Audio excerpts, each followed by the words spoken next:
Hello everybody, this is Yasmin from Yarkspiri fantasyart.com. This piece was actually really hard for me to do because of the perspective that was involved.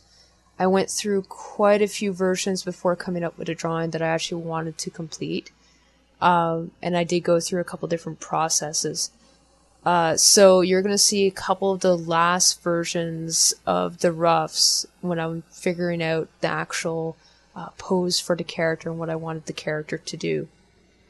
I did try a couple different story themes, and I finally settled on a scout. Now, because the perspective was very difficult too, I actually, although I normally figure out the anatomy for the most part with my line drawing, in this case, because of the perspective, I needed to go down to the basics in order to figure it out properly. So I did originally start off, though, trying to figure out the full anatomy and the structure like I normally do, but I had no intention of actually drawing most of that anatomy, so it was okay for me to just remove that and just work with very simple basic shapes instead. See me fairly soon get rid of this line drawing and just start drawing on top of this one.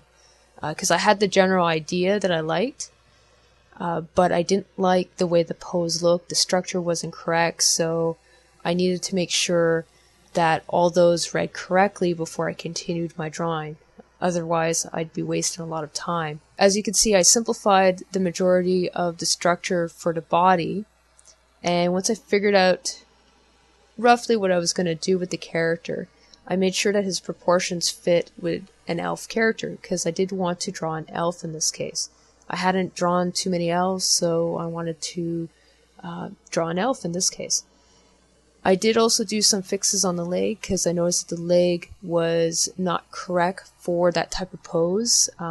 If you're squatting or kneeling in a pose like that, your leg would not be off to the side. It would be very uncomfortable. So in general, most people don't sit or kneel like that. Once I figured out the basic structure, which actually took longer than it normally does take me, this is, I believe this was about the 15th drawing that I actually attempted for this character. I went through quite a few versions. I only showed you the last 2 or 3. But once I had the pose, I knew already what I was going to do with the character design. So most of the work was already done because I already had an idea of what I was actually going to draw detail-wise. I did try out a couple different versions and the pose just didn't work. And the moment I started adding detail, it ruined the entire drawing because the basics were not correct. So you'll notice that in most of the drawings I work on, I do try to get as much structure, as much perspective as I can in a drawing, because all these make a huge difference in the overall appeal of a drawing and design. And in this case, it just took a lot longer just to get that initial structure for the character. Now, because I don't normally draw elves, I did have some reference up on my board when I was working on this. I had a reference for both armor designs and life reference as well next to me. I have a couple books that I use for those. All those I was using at the same time, trying to figure out how I was going to do this pose and how I was actually going to figure out this character. Once again, you see me just blocking in the basic shadows. I start with the basic shadows just because it's easier to find out if my lighting is going to work correct, especially for this character in this environment. And it also helps me set up the basic details as well. Because once you start filling in some of the character, it gets a lot easier, because I already did the major work, which was the line work. So I already figured out, okay, I'm going to have these types of details. But it's actually with the shading for the grayscale that I actually work out the proper structure in most cases. Because the line drawing that you saw, although the body underneath was properly structured, the armor was not necessarily properly structured. I tend to work on that a little bit more when I'm actually working on the grayscale. It's just easier for me to work out the structure that way, because I'm actually able to, with certain brushes, you can actually create a texture, so it actually gives you that look that it's actually a three-dimensional object, because it's actually, the shadows are actually wrapping around and the texture's wrapping around. So that's the reason why I do most of the actual structure work actually when I start working into grayscale. I get the overall idea for the armor with my line art, but I finalize the structure with mostly shadows in my grayscale version. Now, unlike most drawings, I've actually started off with the legs first. The main reason why I started off with the legs in this case is because there was so much armor going onto his legs, and it was so detailed. Because it was so detailed and it had a lot of structure to it, I did need to make sure that all that was correct before I started working on the torso. The torso had very little detail.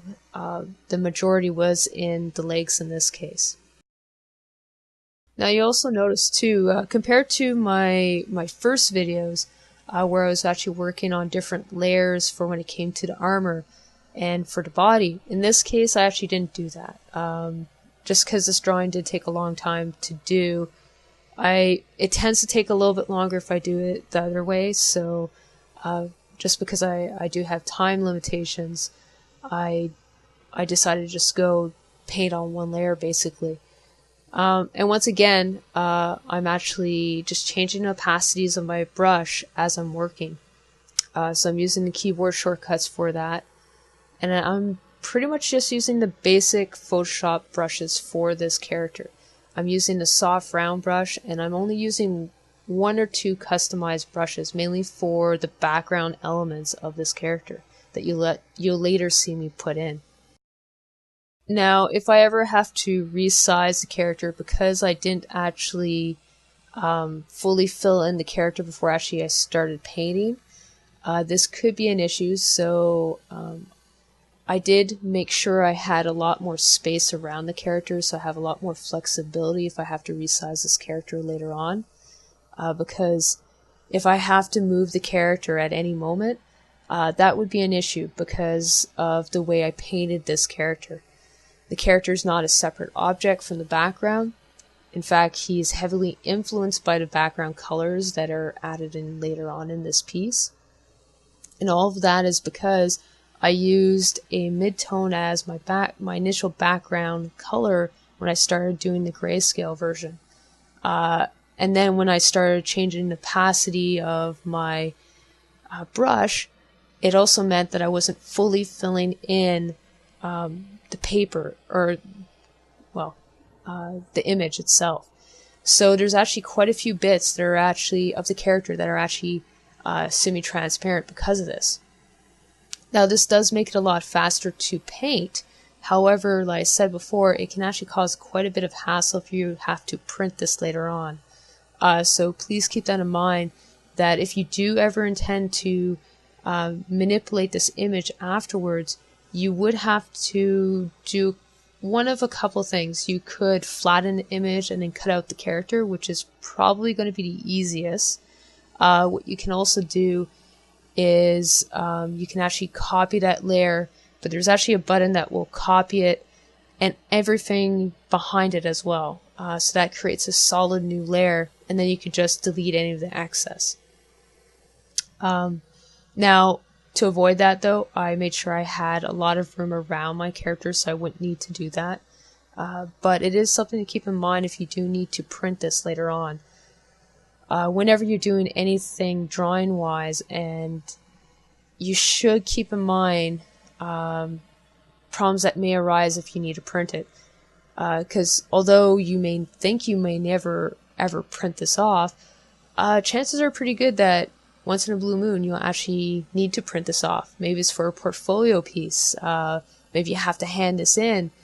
Maybe you're trying to showcase your art. Maybe somebody wants to buy your art. If you don't keep these things in mind, then that makes it very difficult for you to be able to sell your art or print it off later on, because you haven't done or you haven't looked into those fundamentals. A really good thing I do recommend you guys is if you do ever intend to sell your art, you should actually ask questions to printers. Not all printers are really good at answering questions, but some of them will actually take the time and tell you, well, listen, if you're handing me an image, I need you to keep these things and to take these things into consideration. Once you know what those key elements are, it makes it easier when you're actually starting off your drawing to keep those elements in mind. And when you do that, you save the printer that you're dealing with a lot of time.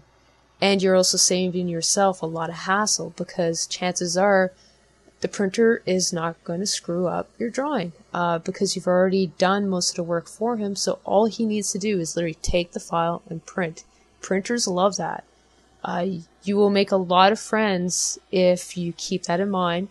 Well, for the printing industry anyway, because you're saving them a lot of work. Because editing these images, especially illustrations, they get very difficult to edit if the person who was painting it didn't keep in some of the basics in mind.